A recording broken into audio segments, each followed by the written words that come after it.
Hi, this is Dr. Rupa, consultant gynecologist at Sri Vijayalakshmi Multi Specialty Hospital, Jagganpeta.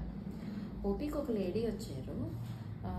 3 months నుంచి సివియర్గా bleeding అవుతుంది and తగ్గుతుంది. అంటే bleeding అవుతుంది, వేరే డాక్టర్ని కన్సల్ట్ చేస్తుంటే బ్లీడింగ్ తగ్గడానికి పిల్స్ వేసుకుంటున్నారంట, తగ్గుతుంది, మళ్ళీ వస్తుంది, మళ్ళీ తగ్గుతుంది. ఇదే 3 monthsగా రిపీట్ అవుతుంది అని చెప్తున్నారు.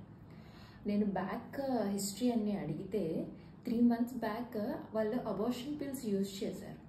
అబార్షన్ పిల్స్ యూజ్ చేసి అబార్షన్ అయిపోయిందేమో అనుకొని ఈ 3 months కూడా ఎప్పుడు బ్లీడింగ్ అయినా సరే ఓవర్గా, నార్మల్ బ్లీడ్ కాదు, ఎప్పుడు ఓవర్గా పెయిన్ వచ్చి బ్లీడింగ్ అయినా సరే ఈ బ్లీడింగ్ తగ్గడానికంటూ పిల్స్ వాడేస్తే సెట్ అయిపోద్ది అన్నట్టు వాళ్ళు అనుకున్నారు.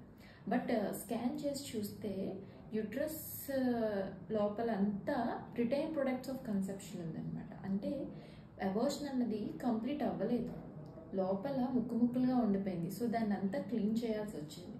సో మీరు ఏదైనా ఒక అబార్షన్ చేయించుకోవాలనుకున్నా, లేకపోతే ప్రెగ్నెన్సీ హెల్తీగా కంటిన్యూ చేయాలనుకున్నా, ఒక గైనకాలజిస్ట్ని కన్సల్ట్ అయ్యి సజెషన్ తీసుకుంటే మీకు ఏదైనా ఒక సేఫ్ సైడ్ ట్రీట్మెంట్ అన్నది జరుగుతుంది. ఇలా రిటైన్ ప్రొడక్ట్స్ ఉండిపోవడం వల్ల చాలా కాంప్లికేషన్స్ వస్తాయి. ఈ రిటైన్ ప్రొడక్ట్స్ కోసం మళ్ళీ ఒక వీడియో చేస్తాను. Thank you.